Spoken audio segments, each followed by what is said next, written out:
الحمد لله نحمده ونستعينه ونستغفره ونعوذ بالله من شرور انفسنا ومن سيئات اعمالنا من يهده الله فلا مضل له ومن يضلل فلا هادي له واشهد ان لا اله الا الله وحده لا شريك له واشهد ان محمدا عبده ورسوله. கண்ணியத்திற்குரிய எல்லாம் வல்ல அல்லாஹு ஜல்ல ஷானஹு தஆலாவின் நல்லடியார்களே, மாறும் உலகில் மாறாத இஸ்லாம் என்ற இந்த தொடரிலே கடந்த சில நாட்களாக இஸ்லாத்திற்கு எதிராக என்னென்ன விமர்சனங்கள் எல்லாம் வைக்கப்படுகிறதோ அந்த விமர்சனங்கள் எல்லாம் தவறாக இருக்கின்றன. அந்த விமர்சனங்களை கொண்டு இஸ்லாத்தை மாற்ற வேண்டும் என்ற முடிவுக்கு யாரும் வர முடியாது என்பதை பார்த்து வருகிறோம். அதுல இறுதியாக தீவிரவாதத்தை, பயங்கரவாதத்தை இஸ்லாம் போதிக்கிறது. முஸ்லிம்கள் தான் அதிக அளவில் தீவிரவாதிகளாக இருக்கிறார்கள், இது மாதிரியான பிரச்சாரங்களையும் மேற்கொண்டிருக்கிறார்கள். இதுதான் அதிகமான தாக்கத்தையும் அதிகமான ஒரு பின் விளைவுகளையும் முஸ்லிம் சமுதாயத்துக்கு ஏற்படுத்தி இருக்கிறது என்பதை நம்ம பார்த்தோம். அப்ப இஸ்லாத்தை பொறுத்த வரைக்கும் ஜிஹாது என்று சொன்னால் அது மார்க்கத்தில் வலியுறுத்தப்பட்டு இருக்கிறது. அது என்ன, யார் செய்யணும் என்பதைத்தான் தவறாக விளங்கி இருக்கிறார்கள் என்று பார்த்தோம். அந்த வகையில் ஒரு அரசாங்கம் இருந்தால் மாத்திரம்தான் அவங்க செய்யறதுக்கு பேர் தான் ஜிஹாத். ஜிஹாத் என்று சொன்னால் ஒரு அரசாங்கம் இருக்க வேண்டும், ஒரு இஸ்லாமிய அடிப்படையில் உருவானதாக இருக்க வேண்டும், அது அநீதி இழைக்கப்பட வேண்டும், அந்த அநீதிக்கு எதிராக திரண்டு அந்த அநீதியை தடுப்பதற்காக அல்லது தங்களை காத்துக் கொள்வதற்காக அந்த அரசாங்கம் போர் செய்ய வேண்டும். அப்படி போருக்கு அழைக்கும் பொழுது கண்டிப்பாக யாருக்கெல்லாம் சக்தி இருக்கிறதோ அவர்கள் கலந்து கொள்ள வேண்டும். அப்படி கலந்து கொள்ளக்கூடியவர்களுக்கு மகத்தான பரிசு உண்டு. இப்படித்தான் இஸ்லாம் சொல்கிறதே தவிர உங்களுக்கு சில பிரச்சனை வரும் பொழுதெல்லாம் உங்களுக்கு யாராவது தாக்கி விட்டார்கள் என்பதற்காக, உங்களுக்கு அநீதி இழைத்து விட்டார்கள் என்பதற்காக ஆட்சி இல்லாத நேரத்தில் நீங்க ஆயுதம் தூக்கலாமா, அது ஜிஹாதுல சேருமான்னா சேராது என்பதற்கு ஒரு வசனத்தை, ஒரு சம்பவத்தை நேற்றைய தினம் சுட்டி காட்டினோம். அந்த சம்பவத்தின் தொடர்ச்சியாக ஒரு நபி இருக்கிறாரு, அந்த சமுதாயம் ரொம்ப ஒடுக்கப்படுகிறது. அந்த மக்கள் நாங்க போர் செய்யணும்னு கேட்கிறாங்க. போர் செய்யணும்னு கேட்கும்போது எப்படி கேட்கிறாங்க? ஒரு அரசாங்கத்தை ஏற்படுத்துங்க, ஒரு மன்னரை நியமனம் பண்ணுங்க, அவருக்கு கட்டுப்பட்டு நாங்க போர் செய்ய தயாரா இருக்கணும் அப்படின்னு கேட்கிறாங்க. அல்லாஹ்வும் அதை ஏற்றுக்கொண்டு என்ன செய்யறான்? ஒரு மன்னரை நியமித்த பிறகுதான் அந்த நபி போருக்கு என்ன செய்யறாங்க? போர் செய்யறதுக்கு அனுமதி இருக்குது என்ற செய்தியை சொல்றாங்க. இதுதான் நேற்றைய தினம் 2வது அத்தியாயத்தில் 247வது வசனத்தில் உள்ள செய்தியை சொன்னோம். அதே மாதிரி இன்னொரு சம்பவத்தை பாருங்கள்.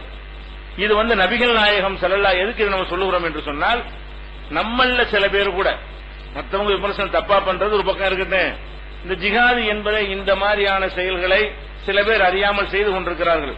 இது ஏதோ மார்க்கத்தில் உள்ள ஒரு நல்ல செயல் செய்வது போலவும் தாங்கள் பெரிய சமுதாயத்துக்கு பெரிய நன்மையை செய்வது போலவும் சித்தரித்துக் கொண்டிருக்கிற காரணத்தினால் இது ஜிஹாதுல சேராது, இப்படியான ஒரு கான்செப்ட் இஸ்லாத்துல கிடையாது என்பதற்காக நம்ம மக்களுக்கு சிலதை விளக்கியாக வேண்டி இருக்கிறது. அதுக்கு தான் இதை சொல்றோம், கூடுதலான ஆதாரங்களை. அவங்களுக்கு இதுல செய்தி இருக்கிறது. குர்ஆன்ல இல்லாம தான் இவங்களா தான் செய்யறாங்களா, இவங்களா செஞ்சா இஸ்லாத்தை எப்படி பொறுப்பாக்குறது என்று மற்ற சமுதாய மக்களும் இதை வச்சு புரிஞ்சுக்கிடுவாங்க. அப்ப இதுல நபிகள் நாயகம் ஸல்லல்லாஹு அலைஹி வஸல்லம் அவர்கள் மக்காவுல இருக்கிறாங்க. மக்காவுல இருந்த காலம் வரைக்கும் கடுமையான அடக்குமுறைக்கு உள்ளாக்கப்பட்டாங்க, எல்லாருக்கும் தெரியும். அந்த அடக்குமுறை அளவு எப்படி இருந்தது? அவங்க ஊரை விட்டு ஓடுற அளவுக்கு இருந்தது. ஒரு அடக்குமுறையுடைய எல்லை மீறுவதற்கு அளவுகளை என்ன? அடக்குமுறைக்கு பிறகு ஊர்ல இருந்தாண்டு வைங்க, அது தாங்குற அளவுக்கு உள்ள அடக்குமுறைன்னு அர்த்தம். அடக்குமுறைக்கு பிறகு எத்தனை அடக்குமுறைகள்லாம் நடக்கும், அதை விட்டு ஓடாம அங்கே உட்கார்ந்து இருந்தான்னு சொன்னா இந்த அடக்குமுறைகளால் பாதிப்பு வந்தாலும் அது அவருக்கு தாங்க முடியுது, சக்தி இருக்குது என்று அதுக்கு அர்த்தமாகிறது. இருக்க முடியாம ஊரை விட்டு ஓடுனா எவ்வளவு சொத்துக்கள் இருக்கும், எவ்வளவு சொந்த பந்தங்கள் இருப்பாங்க, நம்ம விளையாடிய பூமி, நம்ம நண்பர்கள் இருப்பாங்க. இந்த சொந்த பூமியை விட்டு போறதுங்கிறது சாதாரண ஒரு விஷயம் கிடையாது. ஒரு குடும்பத்துல சொத்தை பிரிச்சு அண்ணங்கார இடத்துக்கு தம்பிய வேற தூரத்துக்கு பொண்ண போக மாட்டேங்கிறான். அந்த திருவ விட முடியல ஒரு மனுஷனுக்கு. சாதாரணமா சொத்தை பிரிக்கும் பொழுது இந்த சொத்தை நான் வச்சுக்கிறேன், உனக்கு ரூபா தர்றேன், அங்க வாங்கிக்கன்னு சொன்னா இது எப்படி இது நான் விட முடியும்? என் பாரம்பரியத்தை எப்படி விட முடியும்? ஒரு மனிதன் தன்னுடைய பாரம்பரியமான ஒன்றை தான் பிறந்து வளர்ந்து வாழ்ந்து ரசித்து பழகிய ஒரு இடத்தை ஊரை விட்டுட்டு ஓடுறது என்பது சின்ன விஷயம் கிடையாது. அப்ப நபிகள் நாயகம் ஸல்லல்லாஹு அலைஹி வஸல்லம் அவங்களும் அவங்களுடைய தோழர்களும் எவ்வளவு கொடுமைக்கு உள்ளாக்கப்பட்டாங்க. முதல்ல அபிசீனியாவுக்கு அனுப்பி வைக்கிறாங்க. நபிகள் நான் தாங்கிக்கிறேன் நீங்க போங்க என்று சில தோழர்கள் அனுப்புறாங்க. அவங்க மக்காவுல சுமூகமான நிலை ஏற்பட்டு விட்டது என்ற தவறான தகவலை நம்பி போனவங்க திரும்பி வந்துடுறாங்க. மறுபடியும் அடக்குமுறை அளவுக்கு அதிகமா போகுது. கடைசியா என்ன ஆகுது, நபிகள் நாயகம் ஸல்லல்லாஹு அலைஹி வஸல்லம் எதையும் தாங்கிறதுக்கு ரொம்ப வலிமைப்படுத்தவங்க. அவங்களுக்கு முடியல, இன்னும் இங்க இருக்க முடியாது, இந்த ஊர்ல இருந்து ஒன்னும் பண்ண இயலாது என்ற ஒரு முடிவுக்கு அல்லாஹ்வுடைய கட்டளை பிரகாரம் ஊரை விட்டு வெளியேறாங்க. இது எதுக்கு நான் சொல்றேன்னு கேட்டா, இதுக்கு நிகரான ஒரு அடக்குமுறை ஏதாவது இருக்குமா? ஊரை விட்டு நீ ஓடு, சொத்து பத்தெல்லாம் விட்டுட்டு ஓடு, இங்க வாழ விடமாட்டோம் என்று எல்லாத்தையும் பறித்துக் கொண்டு அணிந்திருக்கிற ஆடையோடு அவங்களை விரட்டி விடுறாங்கன்னு சொன்னா கொடுமையுடைய அளவு எப்படி நீங்கள கற்பனை பண்ணிக்கிறங்க. இப்படியான ஒரு கொடுமை, ஒரு சமுதாயமே ஓடுது, ஒருத்தர் 2 பேர் ஓடல, ஒரு சமுதாயமே என்ன செய்கிறது, ஓடுகிற அகதிகளாக எங்கேயோ காடசெடின்னு ஓடுறாங்கன்னு சொன்னா அப்ப இது எந்த மாதிரியான கொடுமை விளங்குகிறது. இப்ப அந்த கொடுமைக்கு உள்ளாக்கப்பட்ட அந்த காலத்துல 13 ஆண்டு காலம், 1 வருஷம் 2 வருஷம் கொடுமை இல்ல. 40வது வயசில் நபிகள் நாயகம் ஸல்லல்லாஹு அலைஹி வஸல்லம் 40வது வயசில் ஆரம்பிச்ச கொடுமை 53வது வயசு வரைக்கும். மக்காவுல 13 வருஷம், மதீனாவுல 10 வருஷம் இருந்தாங்க, உங்களுக்கு தெரியும், நபியாக ஆகி. அப்ப 40வது வயசில் ஆரம்பிச்ச கொடுமை 1 வருஷம் கொடுமையா, 2 வருஷம் கொடுமையா, ஏதோ ஒரு கலவரத்துல ஒரு கொடுமை நடந்துட்டு மீதி 360 நாள் அமைதியா இருக்கும், அப்படி கொடுமையா? இது சில கலவரங்கள் நடக்கும், அந்த கலவர டென்ஷன் நேரத்துல ஒரு 2 நாளைக்கு என்ன செய்யும், ஒரு வாரத்துக்கு அங்கிட்ட பெரிய டென்ஷன் பாதிப்பு எல்லாம் ஏற்படும். அதுக்கப்புறம் சாதாரணமா போவான் வருவான், எல்லாமே நடந்துட்டு இருக்கும், வியாபாரம் பண்ணுவான், அவன் வீட்டுல இருந்துகிட்டு இருப்பான். இப்படியான கலவரங்களா நம்மள அனுபவிச்சுட்டு இருக்கிறோம். நம்ம நாட்டில் அங்கங்க கலவரம் நடந்தாலும் கூட 365 நாளுமா நடக்கும், 365 நாளுமா வயிற்றுல நெருப்பு கட்டிட்டு இருப்போம். அப்படியான ஒரு நிலைமையெல்லாம் ஏற்படாது. ஆனா இவங்களுக்கு எப்படி ஏற்பட்டுச்சு, 13 வருஷ காலம் தொடர் அடக்குமுறை, தொடர் தாக்குதல், தொடர்ந்து கொடுமை, இடைவிடாத கொடுமை, ஓய்வில்லாத கொடுமை. அப்ப தினசரி கொடுமை நடக்கிறது, 13 வருஷமாக நடக்கிறது என்று சொன்னால் அவ்வளவு கொடுமை வருது. அப்ப நபி தோழர்கள் முறையிடுறாங்க, அல்லாஹ்வுடைய தூதரே தாங்க முடியல, இது அளவுக்கு மேல போகுது, இதான எதிர்த்து ஏதாவது செய்யலாங்கிற கேட்கிறாங்க. அட்டி வாங்கிட்டு உத வாங்கிட்டு இருக்கிறாங்க, இது ஒரு அளவுக்கு மேல போய் கொண்டிருக்கிறது, என்னத்தையா நம்ம செய்வோங்கிறது தான் என்ன செய்யறாங்க, தாங்க முடியலைன்னு கேட்கிறாங்க. அப்ப ரசூல் ஸல்லல்லாஹு அலைஹி வஸல்லம் என்ன செய்யறாங்க, நீ அவசரப்படுறீங்க, என்ன அவசரம், நமக்குன்னு ஒரு கவர்மெண்ட் அரசாங்கம் அமையாம யுத்தம் செய்யக்கூடாதுங்கிறது தான் சொல்றாங்க. நீங்க அவசரப்படுகிறீங்க, நீங்க பொறுமையா இருக்க வேண்டும். முந்தைய சமுதாயத்தில் உள்ளவர்கள் இந்த சத்தியத்தை எடுத்து சொல்லும் பொழுதெல்லாம் இரும்பு சீப்புகளால் அவர்கள் என்ன செய்வாங்க, முதுகுல கிழிப்பார்கள், ரத்தம் ஓடிக்கொண்டே இருக்கும். ரத்தத்தை வலித்து விட்டுக் கொண்டே அல்லாஹு மக்ஃபிர் லி கௌமி ஃப இன்னஹும் லா யஅலமூன், இறைவா என்னுடைய சமுதாயத்தை மன்னிச்சு, அறியாம என்னை அடிக்கிறாங்க என்று சொன்னார்கள். அதெல்லாம் தெரியாம நீங்க அவசரப்படுறீங்களா, சகிச்சுக்கிறங்க, முடிஞ்ச அளவுக்கு சபராயிருங்கிறாங்க. இப்ப நம்ம என்ன நினைக்கிறோம், அங்க கலவரம் அடிச்சுட்டான், இங்க குத்திவிட்டான், எட்டு அருவாளன்னு சொல்றோமே, இதுக்கு எடுக்கலாம் என்று இருந்தால் நபிகள் நாயகம் ஸல்லல்லாஹு அலைஹி வஸல்லம் செஞ்சிருப்பாங்க. ஒரு ஆர்டர் பண்ணாங்கன்னு வைங்க, மைனாரிட்டியா இருந்தா கூட ஆளுக்கு 10 பேர் குச்சிட்டு வாங்க என்ன இருக்கும், உடனே செஞ்சிருப்பாங்க. கம்மியா இருந்துட்டு போறோம், கம்மியா இருந்தா கூட எடு அருவாளை அப்பூந்து என்ன செய்ய, அவன் சாதாரண நிராயுதபாணியா இருக்கும்போது போட்டு தள்ளிட்டு வா என்று சொல்வதற்குரிய எல்லாம் நடந்துச்சா இல்லையா? அவ்வளவு கொடுமை நடந்தும் கூட பொறுமையாயிருங்க.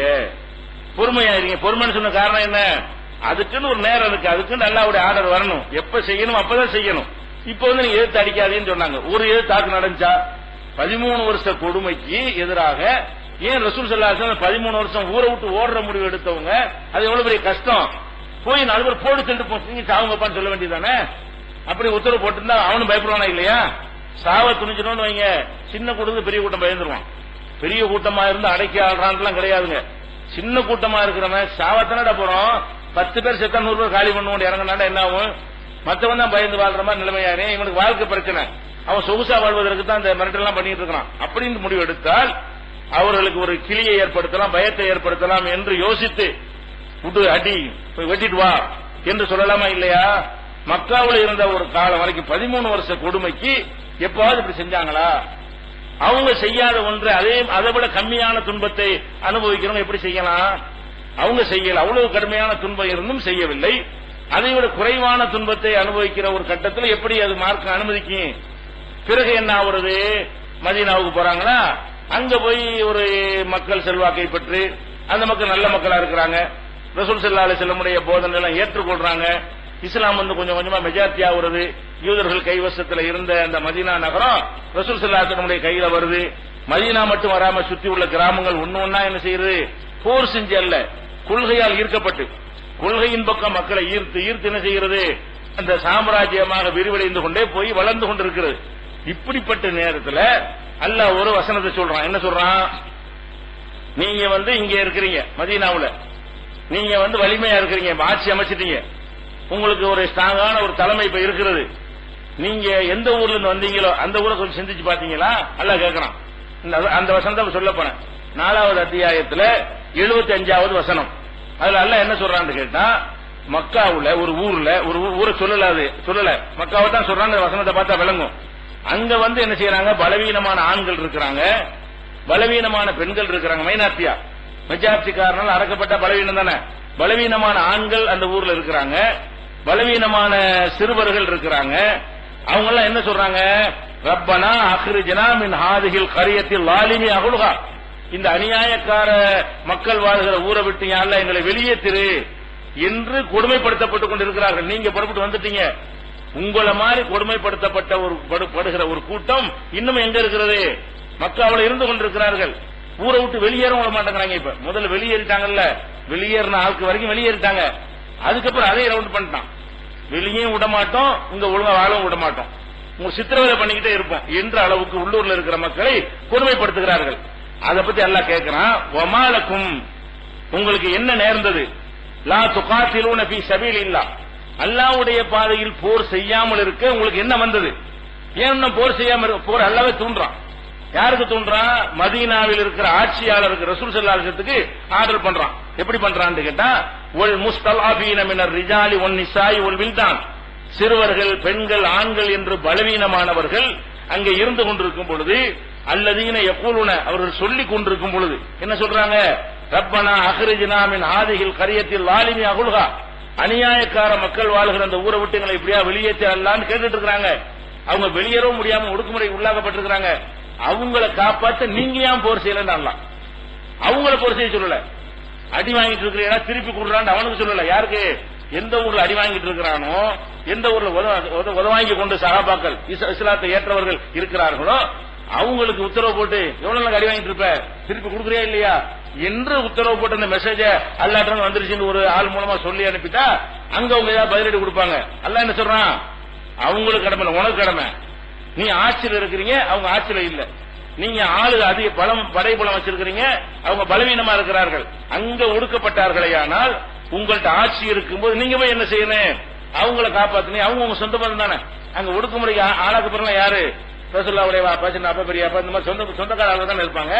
அந்த ஊர்ல இருந்து இவங்களும் வந்தாங்க.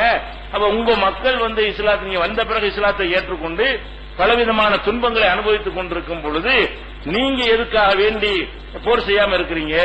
மேலும் அவங்க கேட்டுக்கொண்டிருக்கிறார்கள் அல்லாஹ்விடத்தில் என்ன கேட்கிறாங்க, வஜஅல்னா மில்லதுன்க வலியா, இறைவா உன் புறத்திலிருந்து ஏதாவது ஒரு ஆள் அனுப்பி வைவேன், எங்களை காப்பாற்ற யாரையும் அனுப்பி வைக்க மாட்டியா என்று அல்லாஹ்விடத்தில் துஆ செய்து கொண்டிருக்கிறார்கள். வஜஅல்னா மில்லதுன்க நஸீரா, உன் புறத்திலிருந்து ஒரு உதவியாளரை எங்களுக்கு அனுப்பி வைப்பாயாக என்று யாரையாச்சும் அனுப்பி எங்களை காப்பாற்றலான்னு முறையிடுற அளவு கொடுமை, ஒரு பகுதியில கொடுமை அளவுக்கு மீறி இருக்கிறது.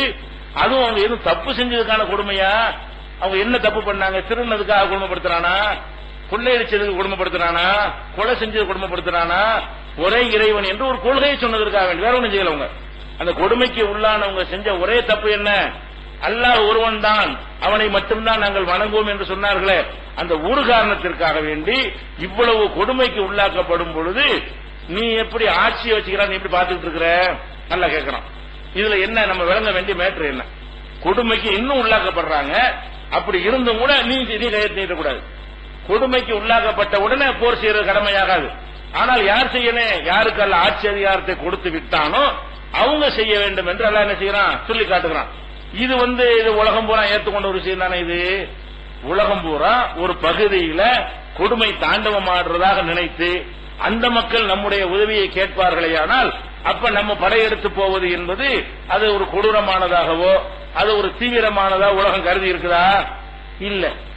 இலங்கையில அன்றைக்கு ஒரு கட்டத்தில் ராஜீவ் காந்தி இருக்கிற ஒரு காலகட்டத்தில், உயிரோட இருக்கிற காலகட்டத்தில், பிரதமராக இருக்கக்கூடிய காலகட்டத்தில் அங்க தமிழர்களை சிங்கள ராணுவம் கொள்ளுதுங்கிற ஒரு செய்தி தமிழ்நாடை கொந்தளிச்சு அந்த மக்களும் இந்திய அரசாங்கத்திட்ட உதவி கேட்டு இந்த மாதிரி வந்து இருக்கிற நேரத்தில் இந்திய அரசாங்கம் என்ன பண்ணுச்சு, அந்த நாட்டுக்கு மேல பறந்து போய் அங்க கொண்டு உணவு பட்டுறதை போடுது. அது இன்னொரு நாட்டுக்குள்ள போகக்கூடாதுதான், ஒரு அளவு போகக்கூடாதுங்கிற ஒரு கணக்கு இருக்குல்ல. அதுக்குன்னு அளவுக்கு மேல கொடுமைப்படுத்தினா சாப்பாடு கூட கொடுக்காம ரவுண்ட் அப் பண்ணி அந்த மக்களை அநியாயம் பண்றான் என்கிற ஒரு செய்தி வரும் பொழுது இந்தியாவுடைய ராணுவம் போய் என்ன செய்கிறது, அமைதிப்படையா ஒரு போனுச்சு. அது ஒரு விஷயம். அது பேச்சுவார்த்தை அடிப்படையில் அழைக்கப்பட்டு போனார்கள். அதுக்கு பிறகு என்ன செஞ்சாங்க, உணவு பொட்டலங்களை கொண்டு போய் விமானத்தின் மூலமா போட்டு நாங்க என்ன வேணாலும் இறங்கி வருவோம், எங்க மக்களை அப்பாவி மக்களை நீ வந்து நீ அடிச்சு, நம்ம நாட்டு மக்கள் இல்ல அவங்க, இத்தனையும் நம்ம நாட்டு மக்கள், அவங்க இலங்கை தமிழர்கள், மொழியால் தமிழர்களா இருந்தாலும் அவங்க இலங்கைக்கார மக்கள் இருந்தாலும் என்ன செய்யறாங்க, ஹலோ எங்க பக்கத்து நாளா இருந்து கொண்டு நீங்க அங்க அநியாயமா எங்களை பாதிக்கும் போது அங்க நகரியா ஓடி வருவான், உதவி கேட்டு வருவான், நாங்க தான் அவங்களை காப்பாற்ற வேண்டியிருக்கும், பல பிரச்சனைகள் எல்லையில் இருந்து கொண்டு செஞ்சீர்களே, ஆனால் பாதிப்பு ஏற்படும் என்று இந்திய அரசாங்கம் செஞ்சுச்சு. அது என்னது, சரி இதான் சோத்து பண்ண போட்டான்னு சொல்லிட்டு போயிடலாம். என் படையை அனுப்பணும், நம்ம அனுப்பியிருக்கிறோமே.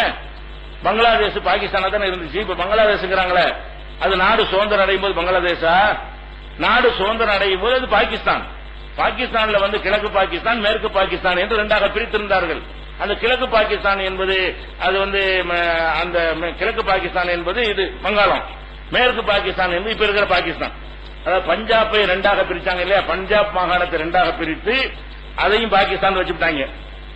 மேற்கு வங்காளம் இருக்குல்ல, வங்காள மம்தா ஆட்சியில் இருக்கிற வங்காளம் இருக்கு இல்லையா, அது பெரிய மாநிலமா இருந்துச்சு, அதை பாதியை அறுத்து அதையும் பாகிஸ்தான் கொடுத்துட்டாங்க. ரெண்டுக்கு சம்பந்தமே இருக்காது. பிரிக்கும் பொழுது என்ன செய்யறாங்க, இது ஒரு பக்கம் அது ஒரு பக்கம் இருக்குது, அது ரெண்டும் பாகிஸ்தான் ஆக்கினாங்க, ஒரே நிலப்பரப்பா இல்ல. இது மாதிரி பஞ்சாபை பாதியாக்கி பாகிஸ்தான் சொன்னாங்க, வங்காளத்தை பாதியாக்கி முஸ்லிம்கள் அதிகமா இருந்த காரணத்தினால் வங்காளத்தை பாதியாக்கி அணிஞ்சான், கிழக்கு அவன் எடுத்துக்கிட்டான், அது கிழக்கு பாகிஸ்தான் எடுத்துக்கிட்டான், மேற்கு நம்ம வச்சுட்டு மேற்கு வங்காளம் தான். மேற்கு வங்காளம் கிழக்கு வங்காளம் எங்க, மேற்கு வங்காளம் கேள்விப்பட்டிருக்கிறீங்களா, இந்தியாவில் மேற்கு வங்காளம் இருந்தா கிழக்கு வங்காளம் இருக்கும்ல, கிழக்கு வங்காளமே கிடையாது, அதான் பங்களாதேஷ், அதுதான் கிழக்கு பாகிஸ்தான் போச்சு. அப்ப பங்களாதேஷ் இரண்டாக பிரித்து என்ன செஞ்சாங்க, அதை பாதி அங்கிட்டு கொடுத்தாங்க, அந்த முஸ்லீம்கள் அங்கிட்டு போயிட்டாங்க. இப்ப அங்கேயும் இங்கேயுமா இருந்த உடனே அவன் எல்லா வசதிகளையும் அங்கேயே செய்யறான். பஞ்சாப்ல தான் ஆட்சி நிர்வாகம் அமைந்திருக்கிறது, அவங்களுக்கு வசதி செஞ்சோம், இவன் புரட்சியில கிளம்புறான், எங்களை புறக்கணிக்கிற, எங்களை இரண்டாம் தர குடிமக்கள் நடத்துற, நீ உருது பேசுறதுனால எங்க நான் வங்காள மொழி பேசுறவங்களை ரெண்டா மதிக்கிறது இல்ல அப்படின்னு சொல்லி இப்ப ஆந்திரா பிரிக்க சொல்றாங்கல்ல, தெலுங்கானா, அந்த மாதிரியான அடிப்படையில் என்ன செய்யுது, ஒரு பகுதியை நீங்கள் புறக்கணிக்கிறீங்கன்னு ஒரு புரட்சி நடக்கிறது. அப்ப என்ன பண்றாங்க, பாகிஸ்தான் ராணுவம் இறங்கி அந்த புரட்சியை வந்து அடக்குகிறது. முஜிபுர் ரஹ்மான் ஒரு ஆள் தலைமையில் என்ன செய்யறாங்க, அவங்க மக்கள் எல்லாம் திரண்டு அவாமி லீக்னு ஒரு கட்சியை வச்சுக்கொண்டு அவங்க எடுத்த ராணுவத்தை எதிர்த்து என்ன செய்யறாங்க, ஈப்து மாதிரி மக்கள் புரட்சியில இறங்குறாங்க. பாகிஸ்தான் ராணுவம் இறங்கி அடிக்கிறது. அப்ப அந்த மக்கள் இங்க கோரிக்கை வைக்கிறாங்க, எங்களை காப்பாத்துங்க, நீங்க தான் காப்பாத்தணும் அப்படின்ன உடனே இந்திரா காந்தியுடைய ஆட்சி காலம். அப்ப என்ன செஞ்சாங்க, இந்தியா இன்னொரு நாட்டு விஷயம் வரமாட்டேன்னு சொன்னாங்களா, ஒரு பகுதியில் அநியாயத்துக்கு அந்த மக்கள், அந்த நாட்டு குடிமக்கள் கொடுமைக்கு உள்ளாக்கப்பட்டாலும் அண்டை நாட்டில் உள்ளவங்களுக்கு வலிமை இருந்தா பார்த்துக்கிட்டு இருக்க கூடாது. இவங்க படையெடுத்து போய் தான் பாகிஸ்தான் செஞ்சாங்க, விரட்டி அடித்து விட்டு அதை வேற நாடாகிட்டு வந்தாங்க. பாகிஸ்தானாக இருந்ததை இன்றைக்கு பங்களாதேஷ் வேற நாடா மாறி போச்சு. அப்ப நீங்க ஒரு நாட்டுக்குள்ளே நுழைந்து அடித்து ஒரு அது வேற நாடு ஆக்குனீங்க, அதுக்கு என்ன காரணம், நம்ம எல்லாம் சேர்ந்து தானே அதை உடன்பட்டு தானே, எல்லா இந்திய மக்களுக்கு உடன்பட்டு தானே செஞ்சீங்க. அது எதனால செஞ்சோம், அந்த நான் வந்து உருது மொழிக்கு முக்கியத்துவம் கொடுத்து வங்காள மொழிக்கு முக்கியத்துவம் கொடுக்கவில்லை, வசதிகள் செஞ்சு கொடுக்கவில்லை, எல்லா வளத்தையும் ஒரு பக்கம் வைத்திருந்தார்கள், இன்னொரு பக்கத்தை புறக்கணித்தார்கள். அவன் மக்கள் என்ன செய்வான், வேலை இல்ல, ஒண்ணுமில்ல, அதிகாரம் அவனா இருக்கான், நமக்கு வேலை இல்ல, ஒரு முஸ்லீம் நாடுன்னு பேரை வச்சுக்கிட்டு நம்மளை புறக்கணிக்கிறாங்க என்று அந்த மக்கள் அநீதி இழைக்கப்பட்ட காரணத்தினால் அல்லது அநீதி இழைக்கப்பட்டதாக நினைத்த காரணத்தினால், அநீதி இழைக்கப்பட்டார்களா இல்லையா அது ஒரு விஷயம், அந்த மக்கள் அநீதி இழைக்கப்பட்டதாக எல்லோரும் நினைக்கிறவர்கள் உண்டாக்கினார்கள். நாட்டில் உள்ள எல்லாரும் என்ன செஞ்சாங்க, அவ்வளவு பெரிய எதிர்ப்பு பாகிஸ்தானுக்கு, முஸ்லீமா இருந்தும் கூட பாகிஸ்தானுக்கு எதிராக அவ்வளவு பெரிய கொந்தளிப்பு அங்க ஏற்படுகிறது. இதை இந்திய அரசாங்கம் சாதகமா பயன்படுத்திக் கொண்டு என்ன செஞ்சாங்க, பாகிஸ்தானை விரட்டி அடிச்சு விட்டு இந்திய ராணுவம் கைப்பற்றி கொண்டு இவங்க தலைமையிலேயே முஜிபுர் ரஹ்மான் தலைமையில் இணைஞ்சாங்க, ஒரு ஆட்சியை உருவாக்கி பங்களாதேஷ் பெயரை உண்டாக்கிட்டு வெளியே வந்துச்சு இந்திய அரசாங்கம். அதுல என்ன, அதுக்கு பேர் என்ன, பயங்கரவாதம். அது சொன்ன அங்க போய் அடிக்க சொல்லுதுன்னு கேட்பாங்க, அதுக்காக சொல்றேன். இங்க உட்கார்ந்துட்டு அங்க அடக்குமுறை செஞ்சதுக்காக நீங்க மதீனாவிலிருந்து படையெடுத்து போகணும், போகலாம், தேவைப்பட்டா போகலாம், எல்லாரும் போயிருக்கிறார்கள். உலகத்தில் அண்டை நாடுகள் அளவுக்கு மீறி கொடுமை நடக்குமே, ஆனால் அது போகத்தான் செய்வார்கள். இது உலகம் பூரா ஒத்துக்கொண்ட ஒரு நியதி. அந்த மாதிரியான அடிப்படையில் என்ன சொல்றான், இப்படி ஒரு செய்தியும் இதுல வச்சிருக்கிறான். ஒண்ணு, அண்டை நாடா இருந்தாலும் அங்க உள்ள மக்களை அந்த நாட்டு அரசாங்கம் கொடுமைப்படுத்தினால், அந்த கொடுமை தாங்க முடியாத அளவுக்கு இருந்தால், எந்த அளவுக்கு தாங்க முடியாம ஊரை விட்டு போயிட்டா நல்லதே என்று நினைக்கிற அளவுக்கு அந்த மக்கள் வந்து கொடுமைக்கு, சின்ன சின்ன கொடுமைக்கு இல்ல, ஊரை விட்டு ஓடி போயிடணும் என்று நினைக்கிற அளவுக்கு கொடுமைக்கு உள்ளாக்கப்பட்டால், யாராவது நம்மளை காப்பாற்ற மாட்டாங்கன்னு அவங்களே வெத்தல் வாக்கு வச்சு கூப்பிடுற மாதிரி இருந்தால், அப்படிதான் அது வருது. இறைவா உதவியாளர் அனுப்புனா என்ன அர்த்தம்? யாராவது வந்து காப்பாற்ற மாட்டாங்கன்னா மக்களே நினைக்கும் பொழுது உள்ள நுழையத்தான் வேணும். மக்கள் பாதிக்கப்படுறாங்கன்றது. ஒரு சண்டை நடக்குது, அடுத்த வீட்டுல புருஷன் பொண்டாடி சண்டை, நம்ம காதுல விழுவுது, என்ன செய்வோம்? சின்ன சண்டையை பார்த்துட்டு இருப்போம், போடி வேணா திட்டம் பார்த்துட்டு இருப்போம், ஒரு அளவுக்கு மேல பார்த்துட்டு இருப்போம். அறுவாள் எடுத்து வெட்ட போறத பார்த்துட்டு அப்ப வந்து குடும்ப பேர் சண்டை பார்த்துட்டு இருப்பீங்க. பக்கத்து வீடு தான், உள்ளூர் அடுத்த வீட்டு விஷயம் எது வரைக்கும் தான் ஒரு அளவு இருக்கிறது. சும்மா திட்டானா போட அதுக்கு திட்டு போறான், கொண்டாடி நம்ம போய் தலையிட்டோம்னா வேற மாதிரி வந்துடும் அப்படின்னு பார்த்துட்டு இருக்கலாம். அல்லது என்ன செய்யலாம், போட்டு அடிக்கிறான், அப்ப கூட பார்த்துட்டு இருக்கலாம்.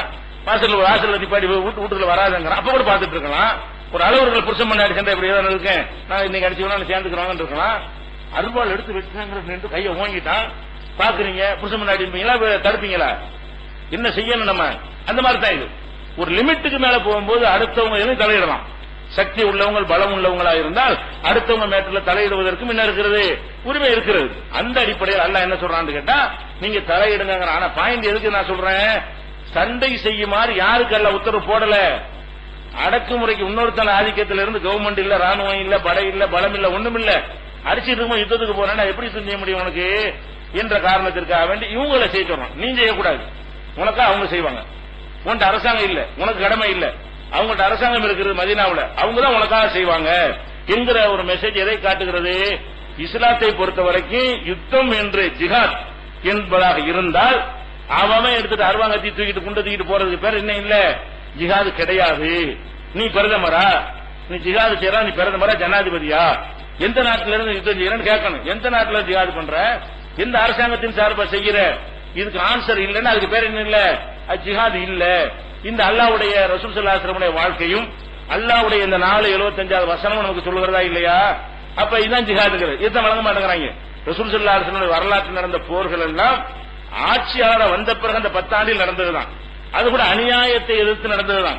ஒன்னு வலிய சண்டைக்கு வரும்போது போர் செய்திருப்பார்கள், அல்ல அளவுக்கு அதிகமாக வந்து கொடுமைப்படுத்துகிறார்கள் என்னும் போது அந்த மக்களை வரவேற்றார்கள் போய் செஞ்ச காரணத்தினால.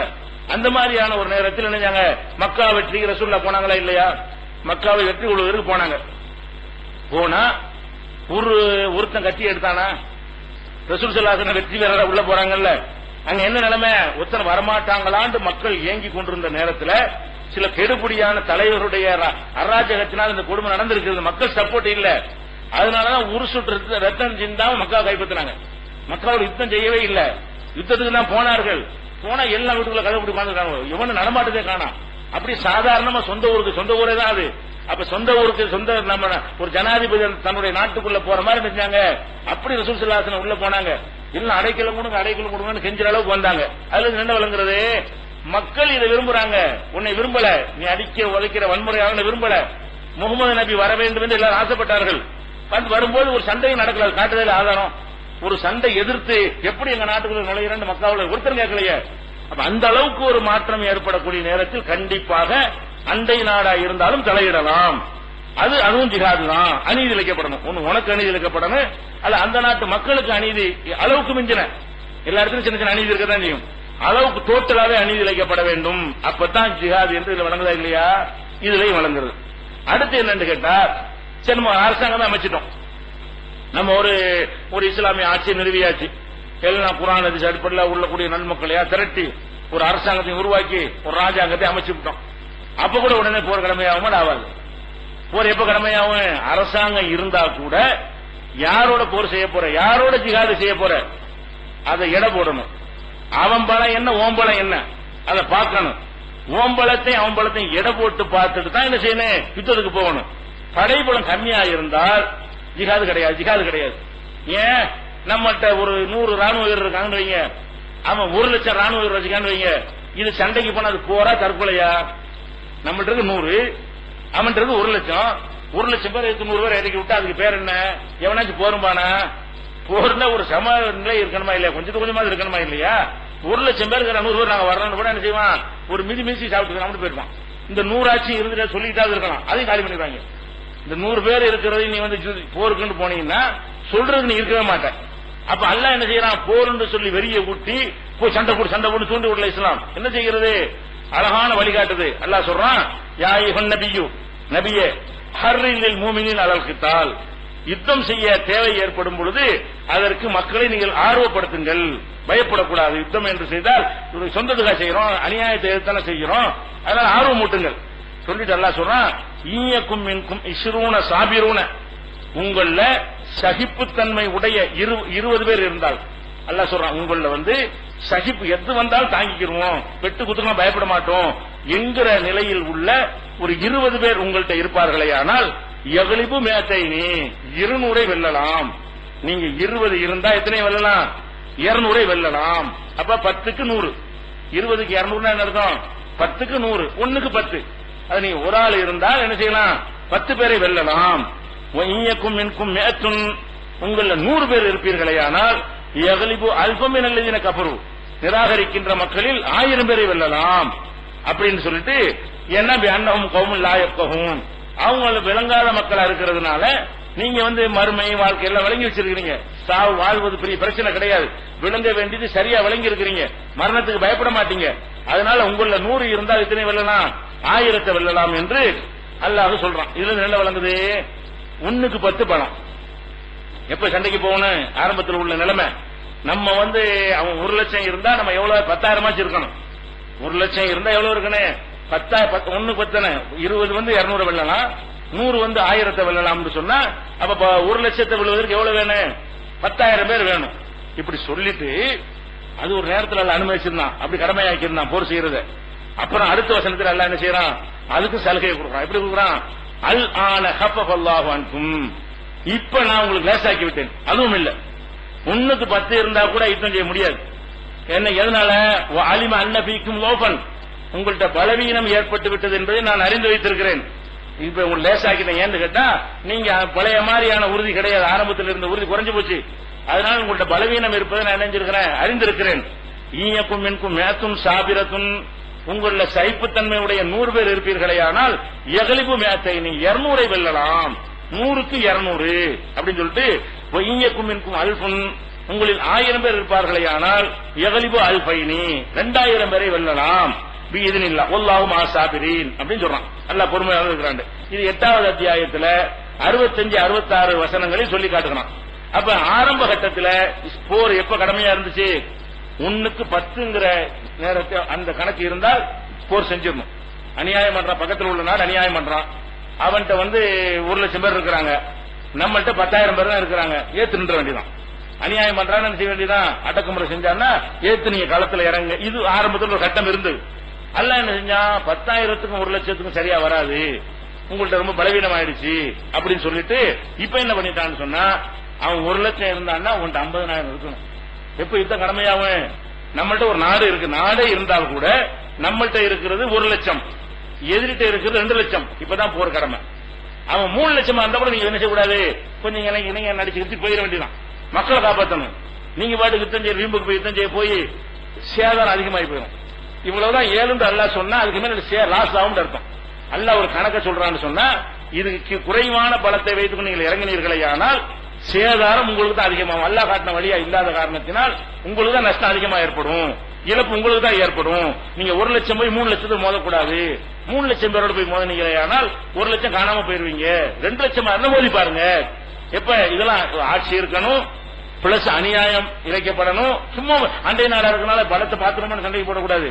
அண்டை நாடாவும் இருந்து அவன் நம்மளோட சண்டைக்கு வரணும், கொடுமைப்படுத்தணும், அவன் நாட்டு மக்களை என்ன செய்யணும், போய் நசுக்கணும், அந்த நாட்டு மக்களை கொந்தளிக்கிற அளவுக்கு இருக்கணும். இதெல்லாம் இருந்து போர் செய்ய போகும் பொழுது எதையும் பார்க்கணும், ஓம்பளம் என்ன ஏம்பளம் என்னன்னு செய்யணும் பார்க்கணும். அப்படி பார்த்து கொண்டு எப்பதான் கடமைங்கிறான்ல, முதல்ல வந்து 1க்கு 10, இப்ப 1க்கு 2, இங்க 1 அங்க 2 இருக்கணும், 100 அங்க 200, 200 தாண்டிட்டான்னு வைங்க, அங்க உங்களுக்கு கிடையாது.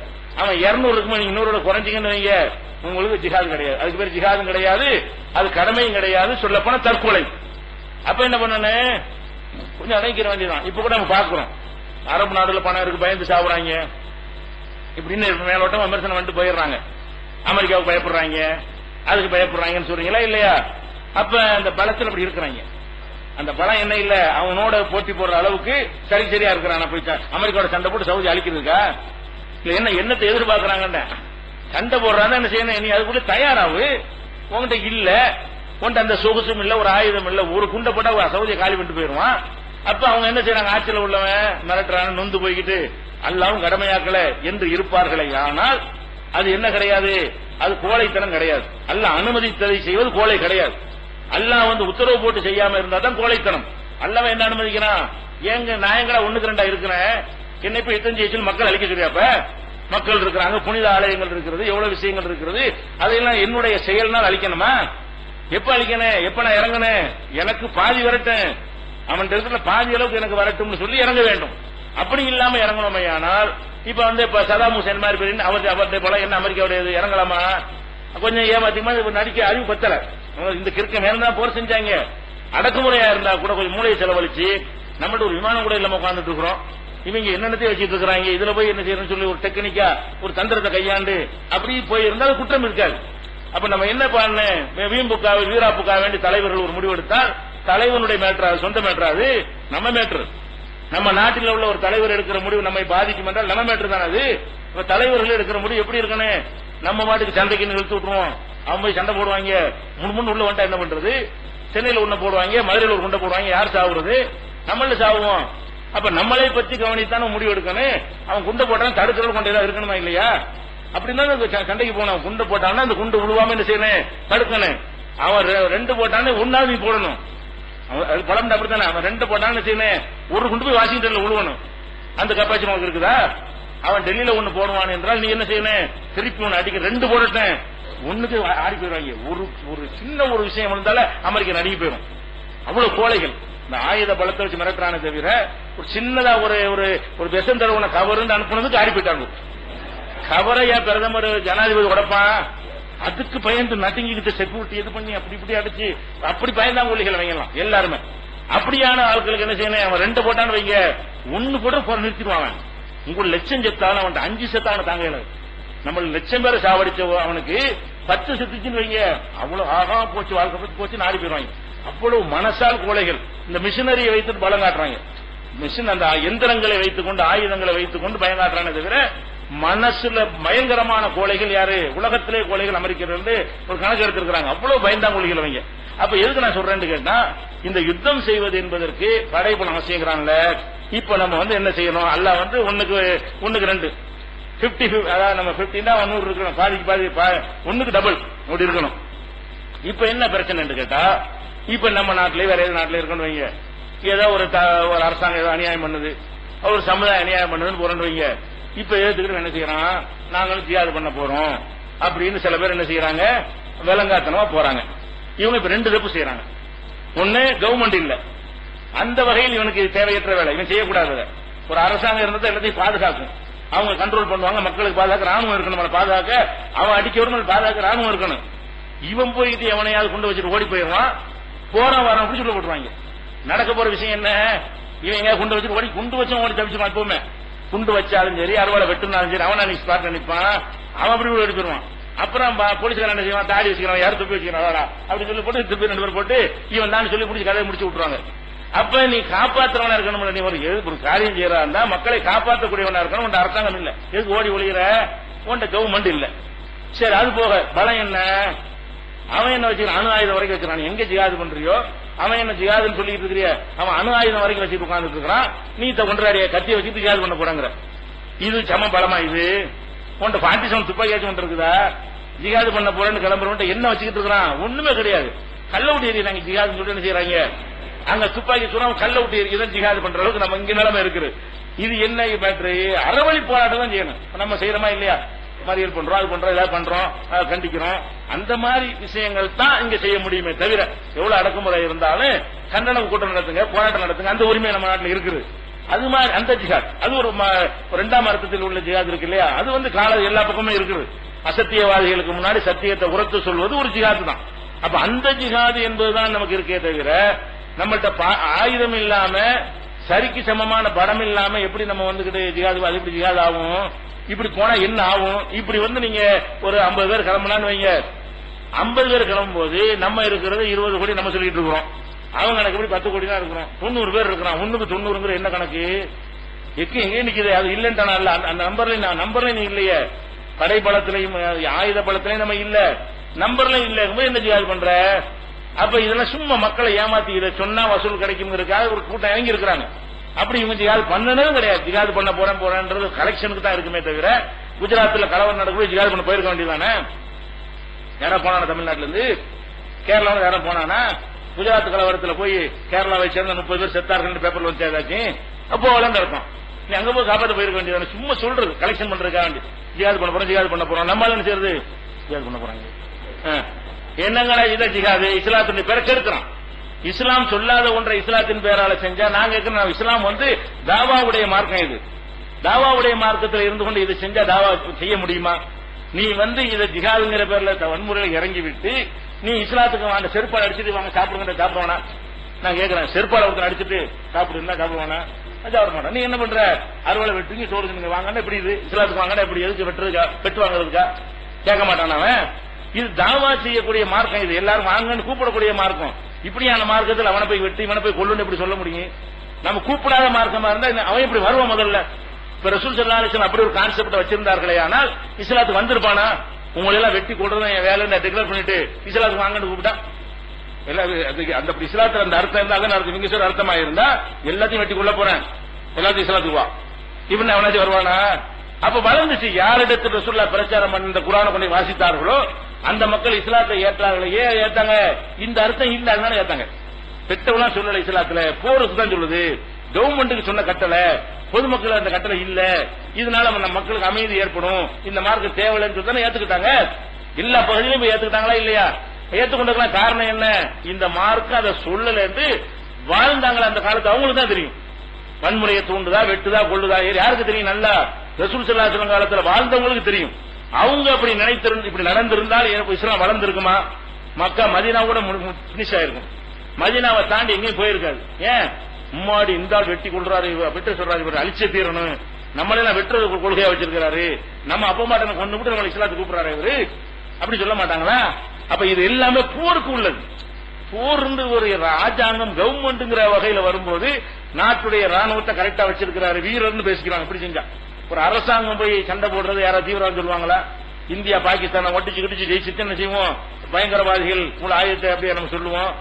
இந்தியா செஞ்சா வீரம் சரியான நாடு, வளமான நாடுன்னு சொல்லுவோம். ஒரு கவர்மெண்ட் செய்யக்கூடிய நேரத்தில் அது பிளஸாக மக்கள் எடுத்துக்கொள்வார்கள். அதனால எடுத்துக்கொண்டால் வந்துச்சு, வளர்ந்துச்சு.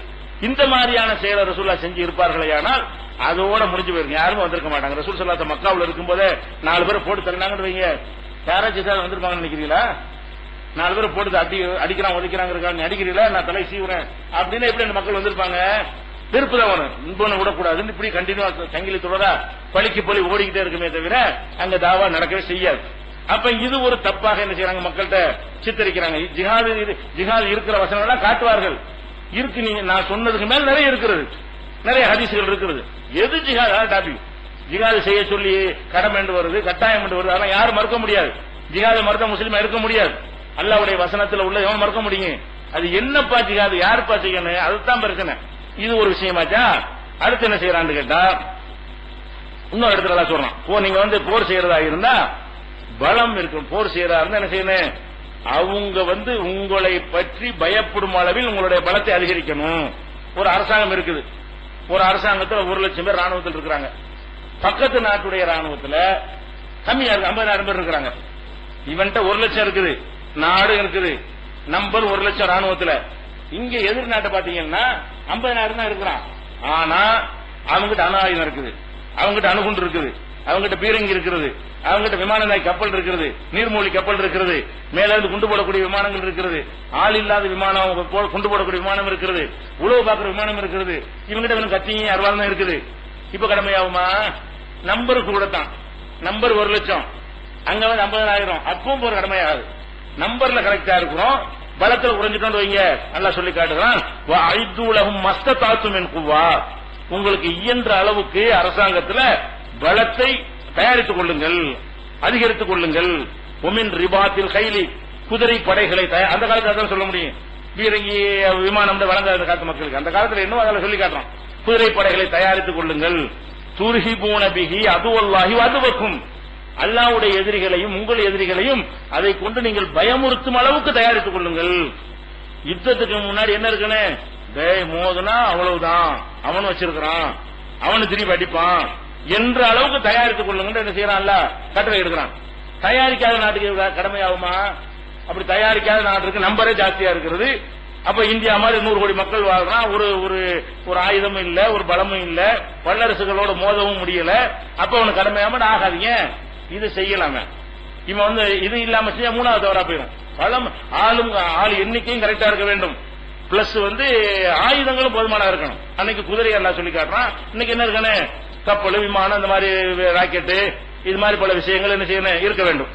அப்ப இதெல்லாம் சொல்லி எல்லாம் என்ன செய்யறான், இவ்வளவு வச்சுக்கிறங்க, இவ்வளவு ஆயுதங்கள் இருந்தாலும் நம்மள்ட்ட எல்லாம் இருக்குன்னு இந்த அமெரிக்காக்காரன் செய்யற மாதிரி ஆட்டம் போட்டுறாதீங்க. அதுலயே அல்ல, அந்த வசனத்துல எல்லாம் சொல்றான், ஒயின் ஜனபூலி செல்மி பஜனகலகா, அவர்கள் சமாதானத்துக்கு இறங்கி வந்தால் நீ ரெக்கையை தாழ்த்து, உன்னை பயங்காட்டினா தான் அது. அதிகமான பலத்தை தயாரித்துக் கொள்வது எதுக்காக வேண்டி, அவன் நம்மளை பயங்காட்டக்கூடாது என்பதற்கு தானே தவிர இதை வச்சுக்கிட்டு நாடு பிடிக்கிறதுக்கோ அண்டை நாடுகளை மிரட்டுறதுக்கோ இல்ல. அந்த வசனத்துல எந்த வசனத்தில் பலத்தை தயாரித்துக் கொள்ளுங்கன்னு நல்லா கட்டளை எடுக்கிறான், அந்த வசனத்திலேயே அவன் சமாதானத்துக்கு வந்தா போய் பலத்தை காட்டிக்கூடாது, அவன் சின்ன நாடாவே இருக்கட்டும், அவன் நமக்குள்ளே சண்டை பேசிக்கணும் வா என்று முதல்ல உன்னுடைய சிறகை தாழ்த்துக்கிறான். கொஞ்ச நகலகா, அதுக்கு நீ உன்னுடைய சிறகை தாழ்த்தி விடுவீராக தவக்கல் அல்லாஹ் நம்பிக்கை வச்சு என்ன செய்ய, அவனோட சமாதானம் போ. அப்ப சண்டையை நம்ம தூண்டவே இல்லை. படைப்புலம் அதிகமா இருந்த நேரத்தில் எதிரியுடைய படைப்புலம் குறைவாக இருந்தால் கூட நம்ம அவனை மிரட்டக்கூடாது. இறங்கி வந்தானே என்ன செய்யணும், நாங்க சண்டைக்கெல்லாம் வரல, விட்டு நாங்க சண்டை போடுற ஆயுதம் வச்சுட்டு இருக்கிறோம், நீ எங்களோட சண்டைக்கு வரக்கூடாது அந்த ஆயுதம். எதுக்கு நாங்க ஆயுதம் வச்சிருக்கிறோம், நீ எங்களை அழிச்சிடக்கூடாது, நீ எங்களை அநீதி இழைக்கக்கூடாது, அதுக்கு தான் ஆயுதம் வச்சுக்கிறோமே தவிர இதை காட்டி அமெரிக்காரன் செய்யற மாதிரி உலகத்தை பிடிக்கிறதுக்காக நாங்க என்ன செய்யல என்ற ஒரு கான்செப்ட 22வது அத்தியாயத்துல 38, 39 வசனத்தில் அல்ல என்ன செய்யறான் சொல்லி காட்டுகிறான். அப்ப இதுல என்ன வழங்குகிறது, படை பலம் என்ன செய்யணும், அதாவது ஆயுத பலம், அதாவது ஒன்னு ஆட்சி இருக்கணும், 2வது படை பலம் ஒண்ணுக்கு பாதியா இருக்க வேண்டும், 3வது ஆயுத பலம் எப்படி இருக்கணும்னா அவன் நம்மளை பத்தி பயப்படணும், நம்ம அவனை பார்த்து பயப்படுற மாதிரி அவன் நம்மளை பார்த்து என்ன செய்யணும் பயப்படுற அளவுக்கு இருக்கணும். இந்த அருவாகத்தி தூக்கிட்டு ஜிகாது திடீர் ஆளுலாம் இருக்காண்ட, நாளைக்கு பயப்படுற உளவுத்துறை இருக்குதா, விமானம் இருக்கா, ஆளில்லா விமானம் இருக்கா, எங்க ஒன்னா போய் ராணுவ தளத்தை தாக்கிற போறீங்களா, என்ன ஜிகாதுங்கிறீங்க, யாரை ஏமாத்துறீங்க.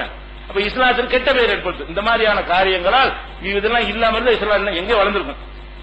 இந்த மாதிரி ஒரு சித்தாந்தம் உண்டாகாமல் இருந்திருக்குமே, ஆனால் முஸ்லிம்களே சில பேர் இருக்கிற இல்லைன்னு மறுக்க இயலாது, மற்றவர்களுக்கு பதில் சொல்றான் என்ற காரணத்துக்காக வேண்டி நம்மள உள்ள கிருக்கீங்க சொல்லாம இருக்க முடியுமா, சொல்லதான் வேணும். பாகிஸ்தான்ல போய் இவனை கொண்டு வைக்கிறான், பள்ளியாசல் கொண்டு வைக்கிறவன் யாரா இருக்கிறான், நம்மளால செய்யத்தான் செய்யறான், இல்லைன்னு சொல்ல முடியாது. பல பகுதிகளில் செய்கிறான், சில பகுதிகளில் நியாயத்துக்கும் செய்கிறான், அடுத்த நாள் லிஸ்ட்ல சொல்லுவேன்.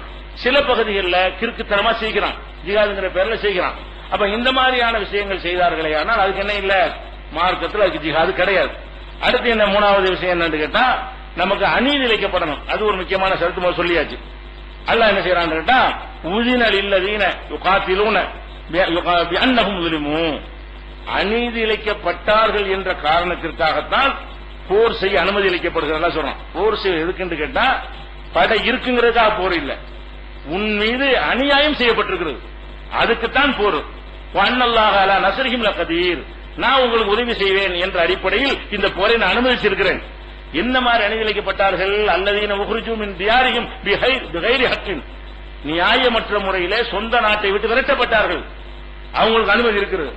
எங்க மக்காவுல இருந்து விரட்டினா அந்த மக்காவை போய் பிடிக்கதான் செய்வோம், மக்கா எங்க ஊர்ல இருந்து எங்களை விரட்டி இருக்கிறான், அப்ப எங்க ஊரை போய் நாங்கள் பிடிப்பது தீவிரவாதம் கிடையாது. அல்லாஹ் ஒரு ராணுவத்தை ஆட்சியை தந்து விட்டான் என்று சொன்னால் அதை போய் பிடிக்கிறதுக்கு பர்மிஷன் உண்டு.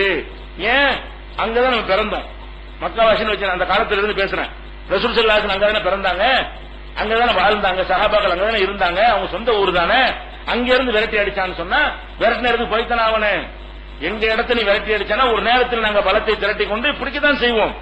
இதுக்கு தான் அனுமதிக்கிறோம். எதுக்கு செய்யணும், நம்மள விரட்டி இருக்கிறனும். எதுக்காக விரட்டினா, அது கூட இல்லா ஐய கூடு ரப்புன் அல்லாஹ், எங்கள் இறைவன் அல்லான்னு சொன்னதுக்கு தான், வேற ஒண்ணுக்கு விரட்டல. இது சமூக விரோதியா இருக்கான்னு விரட்டி விட்டானா, இந்த ஊர்ல இருந்துட்டு கொலையில் ஈடுபடுறாங்க விரட்டி விட்டாங்களா, எதுக்கு விரட்டினா, நாங்கள் ஒரே இறைவன் சொன்ன, வேற ஒண்ணும் செய்யவே இல்லை.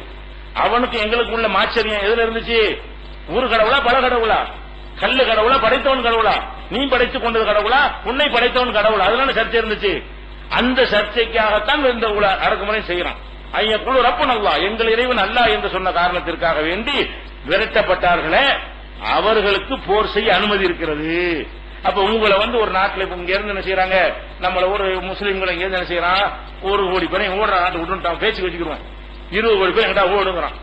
நம்ம எங்கிட்ட இடத்துல உட்கார்ந்து அசம்பிள் ஆகி அங்க ஒரு நாட்டை உண்டாக்கிட்டோம் வைங்க, அப்ப நமக்கு அனுமதி வந்துடும். எப்ப இதெல்லாம் இருந்தா, இதெல்லாம் இருக்கனே, ஒரு நாட்டை உண்டாக்கி பலத்தையும் திரட்டி கொண்டு சரிக்கு சரியாகவும் இருந்து ஒண்ணுக்கு பாதியா இருந்து எல்லா வகையான விஷயங்களும் ஒழுங்கே சேரும் பொழுது அப்ப போர் செய்வது கடமையாக, அதான் ஜிஹாத்.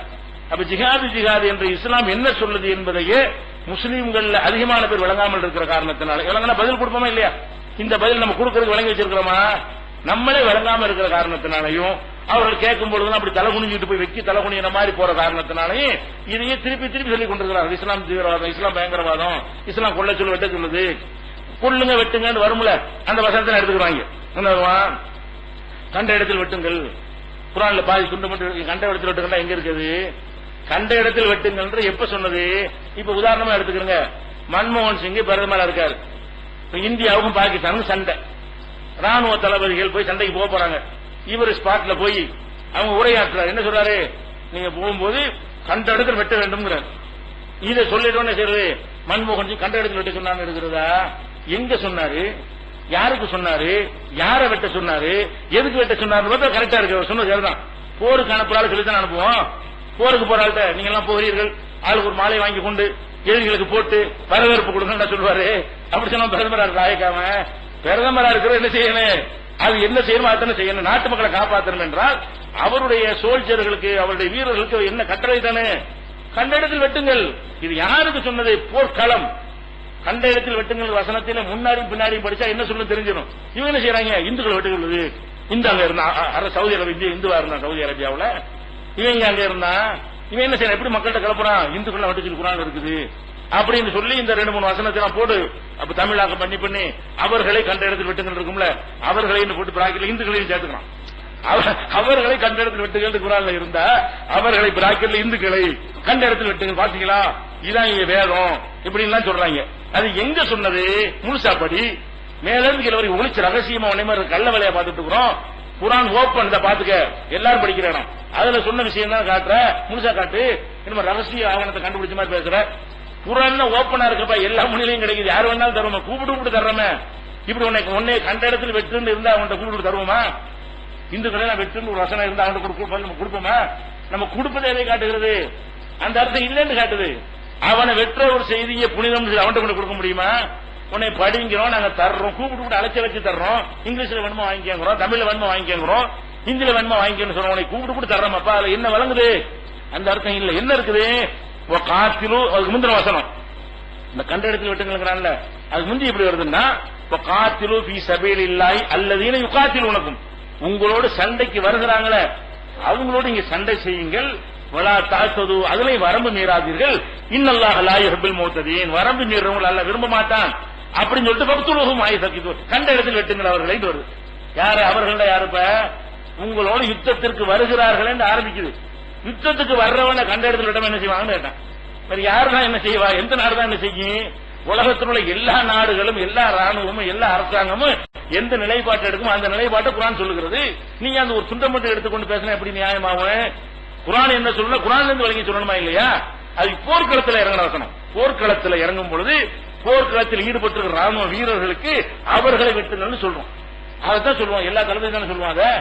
எல்லா ராணுவ தளபதிகளும் வீரர்களுக்கு சொல்லக்கூடிய முதல் உத்தரவு என்ன? கண்ட இடத்துல வெட்டு, பாலத்தெல்லாம் விட்ட, விமானத்துல நுறுக்கு, காரநாட்டி, பீரங்கியை கொளுத்து எல்லாரும் சொல்லதான் செய்வான். இது வன்முறை எவனா சொல்லுவானா? யாருக்கு சொன்னது? யார் சொன்னான்? எப்ப சொன்னான்? இதை விளங்காம என்ன செய்யறாங்க? கண்ட இடத்தில் வெட்டுங்கள்லாம் பிரச்சாரம் பண்ணி கொண்டிருக்கிறார்கள். அப்படி கிடையவே 290 படிச்சீர்களே, ஆனால் இதுக்கு என்ன கிடைக்கும்? அதுக்கடுத்து என்னன்னு கேட்டா, யுத்தம் செய்யறதுக்கு அவன் ஆரம்பிக்கணும். ஒண்ணு நம்மளை வெளியேற்றிருக்கணும், நல்லா நினைக்கிறீங்க, ஊரை விட்டு வெளியேற்றிருக்கணும். நம்ம ஒரு நாட்டுல தஞ்சம் புகுந்து அந்த நாட்டுல ராணுவ பலத்தை உண்டாக்கிட்டா போர் செய்யலாம். அல்லது அவன் நாட்டு மக்களை அவன் குடும்பப்படுத்தணும். 2. அது இல்லாம சண்டைக்கு போறதா இருந்தா அவன் வந்தா தான் சண்டை, வம்பு சண்டை கிடையாது, வலிய சண்டை கிடையாது.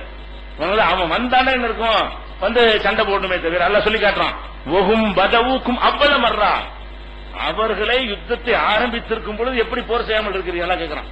அவன் தானே இப்ப ஆரம்பிக்கிறான். சண்டைக்கு பத்ரு உஹதுலாம் நடந்த போர்க்களங்கள்லாம் அதெல்லாம் எங்க இருக்குது? ரசூல் ஸல்லல்லாஹு அலைஹி வஸல்லம் வலிய சண்டைக்கு போயிருந்தா மக்காவுல தான் யுத்தம் நடந்திருக்கானே. மக்காவில் நினைச்ச மதீனாவில் நினைச்ச யுத்தம்லாம் பத்ருங்கிற எங்க இருக்கு? மக்காவு கிட்ட இருக்கா மதீனா கிட்ட இருக்குதா? மதீனா கிட்ட இருக்கு. உஹது எங்க இருக்குது? மதீனா கிட்ட இருக்குது. அப்ப அவன் மேலக்கட்டு இங்க வந்திருக்கான். நம்ம மேலக்கட்டு அங்க போயிருக்கோமா? நம்ம ஸ்பாட்ல நடந்தாலும் என்ன அர்த்தம்? அவன் வந்திருக்கான்னு அர்த்தம். அப்ப இந்த முக்கியமான பல போர்கள் வந்து இங்க வந்து நடந்த போர்களா இருக்கிறது. அப்ப அவன் ஆரம்பிக்கிறான். அப்ப கை கட்டிட்டு இருக்க முடியுமா? அதான் அல்லாஹ் கேட்கிறான். ஒகும் பதவுக்கும் அவ்வள மர்றா, முதல்ல அவன் ஆரம்பிச்சிருக்கும் பொழுது எப்படி போர் செய்யாமல் இருக்கிறீர்கள்? தகஷவுனகும், அவங்க பயப்படுகிறீர்களா? வல்லாஹு ஹக்கன் தக்ஷாஹு, பயப்படுவதற்கு அல்லாஹ் தான் அருகதை உள்ளவன் அப்படின்னு சொல்லிவிட்டு அல்லாஹ் என்ன செய்யறான்? யுத்தம் செய்யுங்கன்னு சொல்றான். அப்ப யுத்தம் செய்வதற்கு வந்து இந்த மாதிரியான கண்டிஷனோடு இஸ்லாம் என்ன செய்யறது? அனுமதித்திருக்கும் பொழுது இதை தவறாக சித்தரிக்கிறார்கள் இஸ்லாத்தில். இப்ப நாட்டில் எவனாவது ஜிஹாத் என்ற பெயர்ல ஏதாவது செய்வானேனால், இந்தியாவில் செஞ்சாலும் சரி, பாகிஸ்தான்ல செஞ்சாலும், உலகத்தில் எவன் செஞ்சாலும் சரி, அது அவனுடைய மனோ இச்சை பிரகாரம் அறியாமையின் காரணமாக செய்கிறானே தவிர குர்ஆன்ல உள்ளபடி நபியுடைய வாழ்க்கை வரலாற்றில் உள்ளபடி அது ஜிஹாத் இல்லை. அந்த மாதிரி ஒரு ஜிஹாத் கான்செப்ட் ரசூல் ஸல்லல்லாஹு அலைஹி வஸல்லம் வரலாற்றில் என்ன செய்யல, நடந்தது கிடையாது. அடக்குமுறைக்கு உள்ளான மக்கள்லாம் எதிர்த்து அடிங்கள் என்பது முந்தைய நபிமார்களிடம் கிடையாது. முந்தைய நபிமார்கள் காலத்திலும் என்ன செய்யல, இது மாதிரி நடந்தது கிடையாது. ஆட்சி அமைச்ச பிறகு என்ன செய்வாங்க, அதெல்லாம் அதுவரையும் தற்காப்பு செஞ்சுக்குவாங்க, ஓடிக்குவாங்க, பயந்து ஓடுவாங்க, ஊரை விட்டு ஓடுவாங்க. லூத் நபி ஓடுனாங்க. இந்த மாதிரிலாம் நிறைய நடந்திருக்கிறது வரலாறுகள்ல. அப்ப இந்த மாதிரி விளங்கிக் கொள்வதற்கு பதிலாக அப்படி வழங்குறாங்க. ஜிஹாத் என்னன்னு விளங்கிக் கொண்டோம். இப்ப நம்ம என்ன செய்ய வேண்டும் என்றால், இப்ப ஜிஹாத் நாங்க தீவிரவாதம் போட்டிருக்கல, அப்ப வந்து இப்ப காஷ்மீர் நடக்கிறது என்ன, ஈராக்கில் நடந்தது என்ன, நீ என்னெல்லாம் செஞ்சிட்டு இருக்கிற, ஏன் இந்த பேர் எங்களுக்கு வந்துச்சு, இது என்ன மாதிரி திட்டமிட்டு முஸ்லீம்களை பயங்கரவாதி ஆக்குனீங்க, இந்த மாதிரியான பட்டியலாம் இன்ஷா அல்லாஹ் என்ன செய்வோம், நாளை தினம் பார்த்துக்கணும்.